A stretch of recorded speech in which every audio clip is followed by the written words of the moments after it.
A Pontifícia Universidade Católica do Paraná, PUC-PR, é uma instituição de ensino superior privada e católica brasileira, considerada uma das maiores e mais notáveis universidades do Brasil e da América Latina.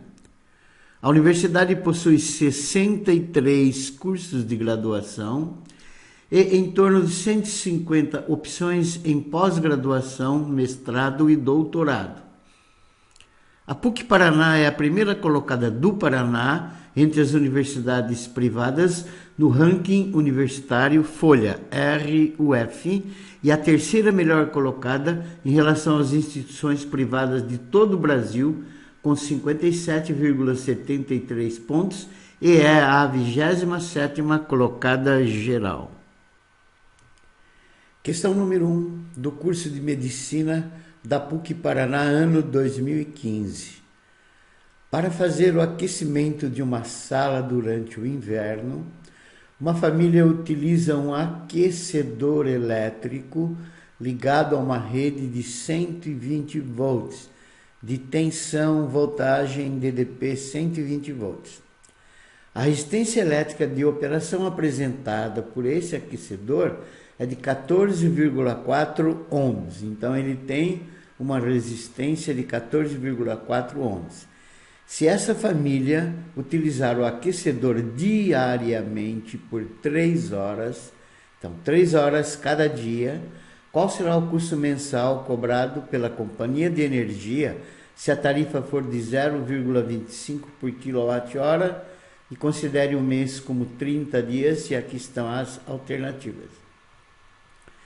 Bom, a primeira coisa, vamos calcular a potência consumida por esse aquecedor utilizando os dados fornecidos.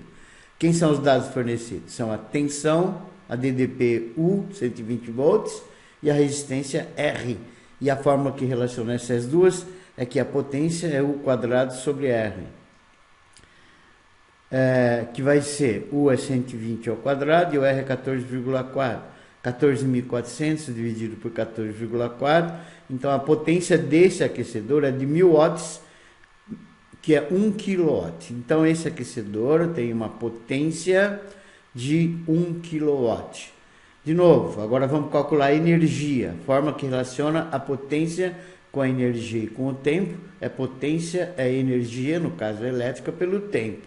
A potência é 1 kW, a energia é o W que a gente está pedindo, e o tempo são 3 horas durante 30 dias. 3 vezes 30, que vai dar 90 horas.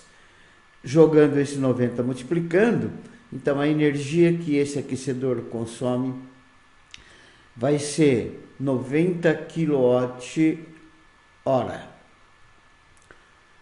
em cada 30 dias, sendo utilizado 3 horas por dia. Custo? Bom, se ele consome nesse tempo 90 kWh e cada kWh custa 0,25, então basta você multiplicar 90 por 0,25, que vai dar 22,50, e a alternativa correta é a alternativa A. Questão número 2.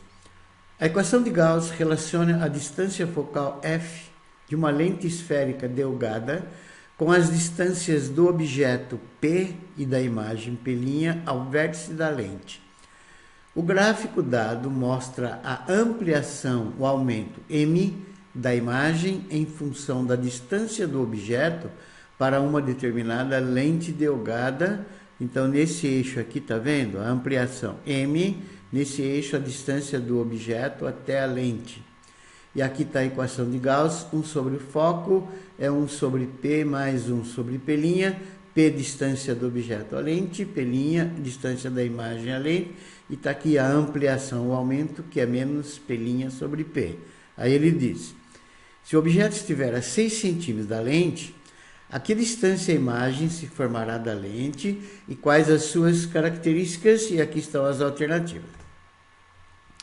Muito bem, nós vamos no gráfico e pegar quando o M é 0,4 e verificar que o P vale 15 centímetros. Então tá aqui, ó, M 0,4, acompanha aqui comigo, ó, quando o M é 0,4, o P é 15.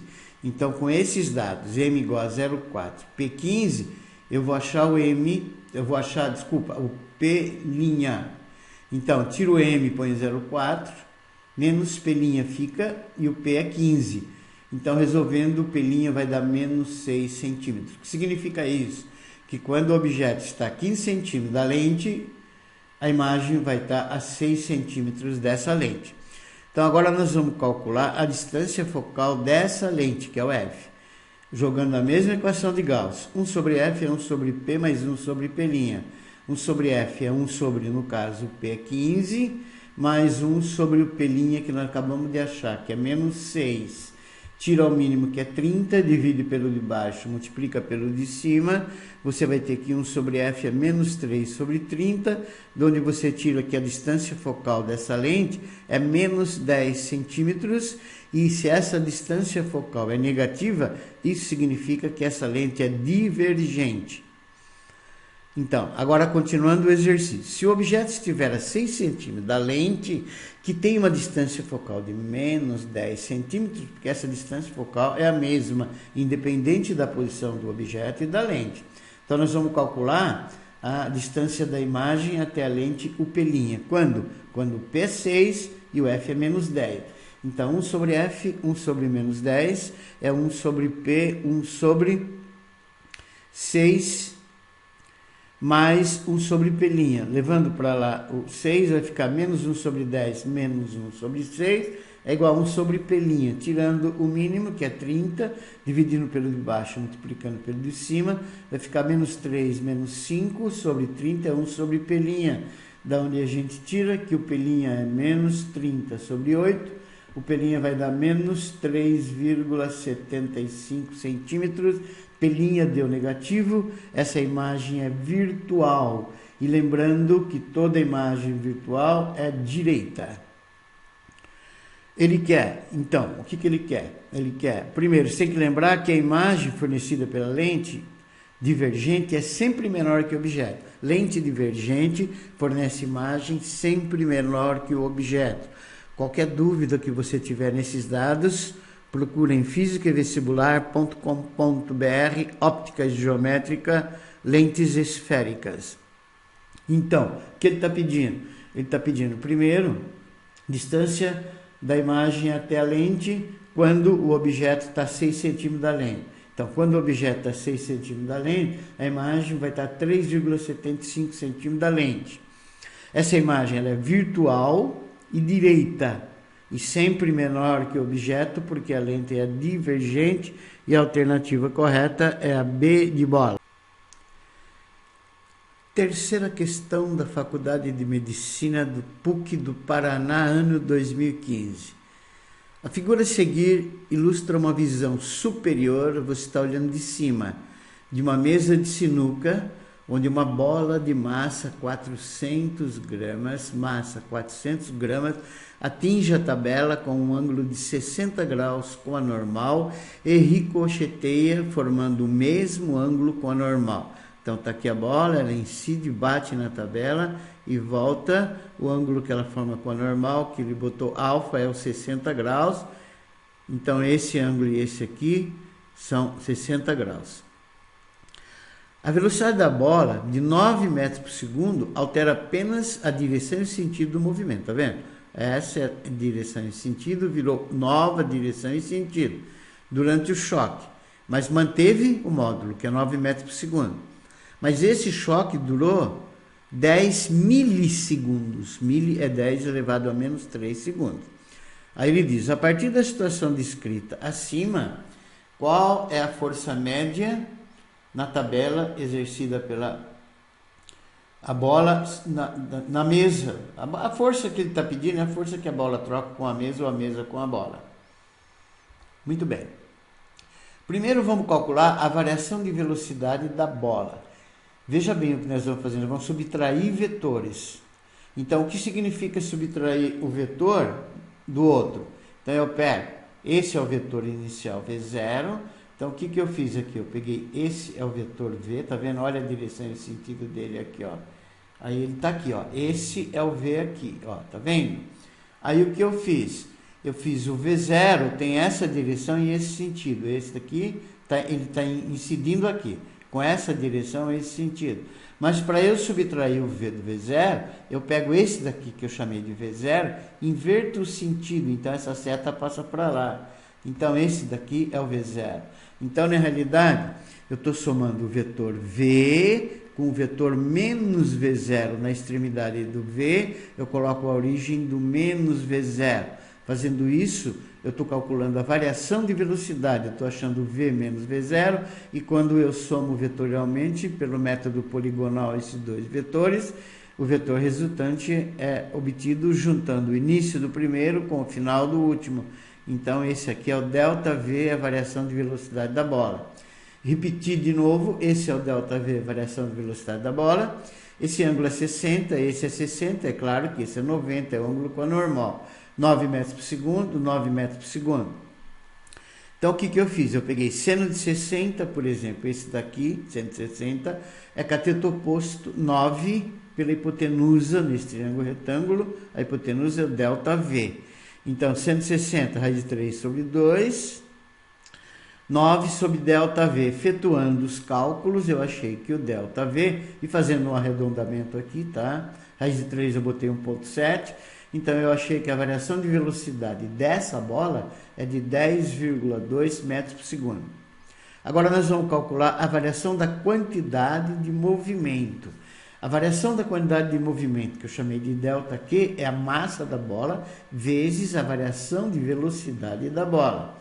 Então, a massa é 400 gramas, tem que passar para quilogramas, sistema internacional, vezes a variação de velocidade, 10,2. Então, a variação da quantidade de movimento da bola deu 4,08 kg/metros por segundo. Continuando. O teorema do impulso diz que o impulso é igual à variação da quantidade de movimento. Mas o impulso ele é F vezes ΔT. Isso aqui é a variação da quantidade de movimento ΔQ. O F ele está pedindo, o ΔT é 10 milissegundos, que é 10 vezes 10 a menos 3, e o ΔQ é 4,08. Portanto, o F vai ser 4,08 dividido por 10 a menos 2. Está vendo? 10 vezes 10 a menos 3 dá 10 a menos 2. A força F pedida é 408 newtons e a alternativa correta é a B de bola. Quarta questão. Nas regiões sul e nordeste do litoral da Inglaterra, existem construções em concreto em forma de refletores acústicos que foram utilizados durante as décadas de 1920 e 1930 para a detecção de aeronaves inimigas. O som produzido pelas aeronaves é refletido pela superfície parabólica, aqui, ó, e concentrado no ponto do foco, bem aqui no centrinho, onde um vigia com um microfone captava o som. Claro que com o desenvolvimento de aeronaves mais rápidas e de sistemas de radares, os refletores tornaram-se obsoletos. Suponha que um vigia, posicionado no centro de um refletor, comece a escutar repentinamente o ruído de um avião inimigo que se aproxima em missão de ataque. O avião voa com uma velocidade constante de 540 km por hora, tem que estar em metros por segundo. Então, dividindo por 3,6, vai dar 150 metros por segundo. Numa trajetória reta, coincidente com o eixo da superfície parabólica do refletor. Então, eu coloquei aqui o desenho para vocês, tá? Olha o avião com uma velocidade de 540 km por hora, 150 metros por segundo, centro do refletor, e aqui está o vigia. Se o som emitido pelo motor do avião demora 30 segundos para chegar ao refletor, então o som que o motor emitiu demora 30 segundos para chegar até o refletor e até o vigia, claro. A que distância o avião se encontra do refletor, do vigia, no instante que ele ouve o som? E considere a velocidade do som no ar de 340 metros por segundo, e aqui ele forneceu as alternativas. O que nós vamos fazer? A primeira coisa.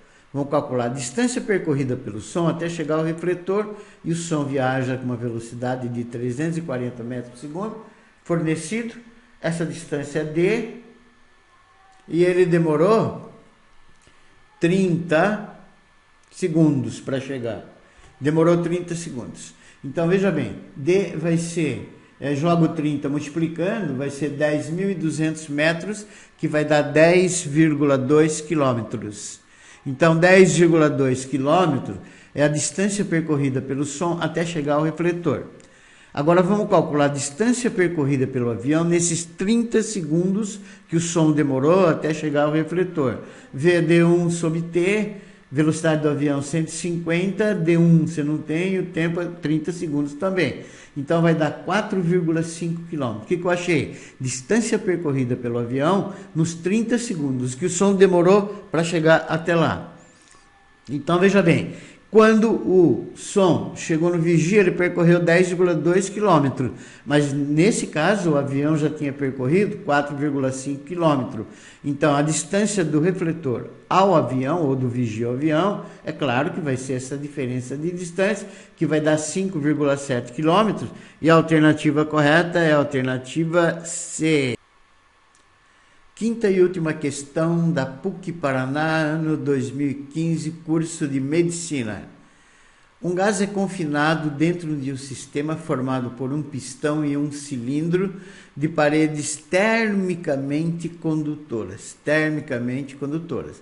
O cilindro é imerso em um banho formado por uma mistura de água e gelo a 0 graus Celsius. Então aqui está o gás, está o cilindro, em volta você tem uma mistura de água e gelo, e toda essa mistura de água e gelo está a 0 graus Celsius. O gás é submetido a um processo cíclico, de modo a produzir o diagrama PV mostrado na figura. Então aqui está PV, esse é o diagrama mostrado pelo gás. Se a área delimitada pelo ciclo é equivalente ao trabalho de 600 joules, está vendo? Esse é o ciclo aqui, ó. Então a área aqui dentro é de 600 joules. E considerando o calor latente de fusão do gelo igual a 3 vezes 10 a quinta joules por quilograma, já está no sistema internacional, qual é a massa de gelo que derrete durante esse processo em grama? Considere as trocas de calor ocorrem somente entre o gás e a mistura. Primeiro que você tem que saber que em toda transformação cíclica, as temperaturas final e inicial são iguais. E se elas são iguais, a variação de energia interna é nula. Então o ΔU é zero, porque o ΔU está diretamente relacionado com a variação de temperatura. Se a temperatura não varia, a variação de energia interna, ΔU é nula. Como o ciclo está no sentido anti-horário, o trabalho que ele forneceu é negativo, tá vendo? Olha aqui, ó, está no sentido anti-horário, tá aqui, aqui e aqui. Então esse sentido é o anti-horário. Então o trabalho é menos 600 joules. ΔU é Q menos tal, variação de energia interna é a quantidade de calor menos o trabalho, mas a variação de energia interna é zero. A quantidade de calor é Q menos e o trabalho é menos 600. Então, a quantidade de calor vai ser menos 600 joules. Deu negativo porque esse calor é cedido pelo gás, que vai ser totalmente transferido à mistura de água e gelo. Então, esse gás que está aqui dentro, ele vai transferir todo esse calor à mistura de água e gelo. Está aqui, ó. Esse calor de 600 joules que eu peguei em módulo, ele é utilizado para derreter uma massa M de gelo, tal que a expressão do calor latente de fusão é Q é igual a mL. Q é o 600, eu peguei em módulo, a massa M ele está pedindo, e o L ele forneceu, o calor latente de fusão é 3 vezes 10 a quinta, calor latente de fusão do gelo. Então, M vai ser 6 vezes 10 a segunda, que é o 600, sobre 3 vezes 10 a quinta, que vai dar 2 vezes 10 a menos 3 quilogramas, que é a mesma coisa que 2 gramas, e a alternativa correta é a alternativa E.